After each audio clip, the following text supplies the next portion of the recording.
What if you could see 2 minutes into the future before it happened? Sound like a superpower, right? Well, for Chris Johnson, it's more of a curse.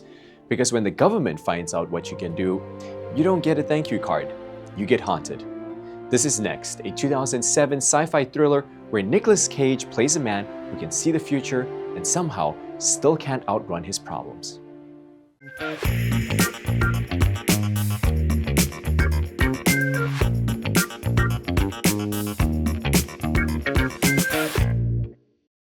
Chris Johnson is a low-key Las Vegas magician who can see exactly 2 minutes into his own future. He uses it modestly, winning small amounts at the casino, dodging bad situations, staying invisible. But NSA agent Callie Ferris have been watching him. Russian terrorists have smuggled a nuclear device into the US, and she believes Chris is the only person who can help locate it in time. She moves to bring him in, he sees it coming, and runs. He's in the men's room near the gift shop. Gift shop, gift shop!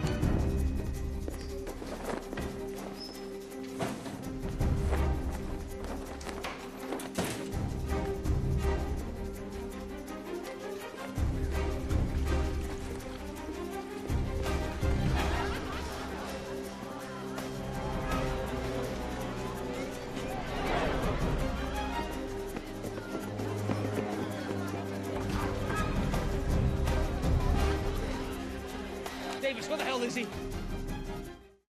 Here's the wrinkle. Chris has been showing up at a diner every day at 8:09 a.m., waiting for a woman he's only ever seen in a vision. Her name is Liz. When she finally walks in, something strange happens. His ability extends far beyond 2 minutes whenever she's around. He doesn't understand why, but he knows she matters. They hit the road together, while the FBI closes in fast behind them.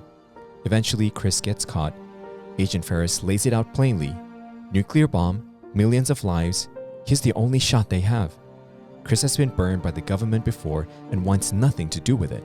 But Liz has changed the equation. He can't just disappear anymore. He agrees to help on one condition. She stays safe and out of it. The government agrees. At first glance, Next looks like a sci-fi action thriller, but underneath, it's actually about control. Chris spends the entire movie trying to outmaneuver fate. Every decision becomes calculation, every moment becomes prediction.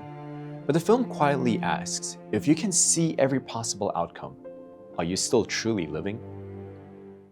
While Chris works with the FBI to locate the bomb, the terrorists grab Liz.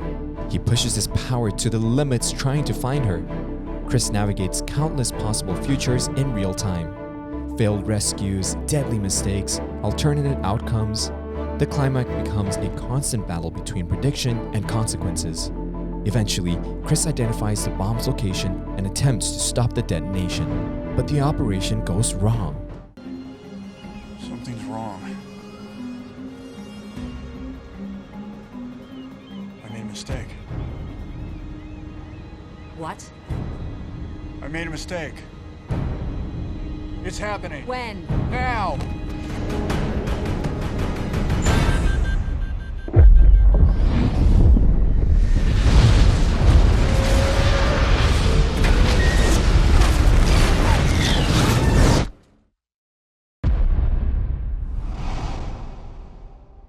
Then the film reveals something unexpected. The catastrophic finale we just watched was only a future vision. Chris had seen the entire sequence beforehand. Armed with this knowledge, he changes his mind and calls up Ferris to agree to work with the FBI. Ferris. It's me. I'll do it, but I have conditions. I want her left out of it. I'm sure we can work something out. Chris walks back into the room, asks Liz to wait for him, and meets up with Ferris to take on the mission once more. Next leaves you with a question that sticks.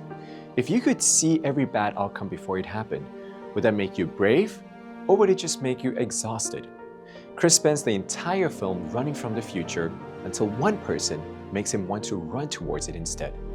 Maybe that's the real premise, not what if you could see the future, but what would it finally take to make you stop avoiding it?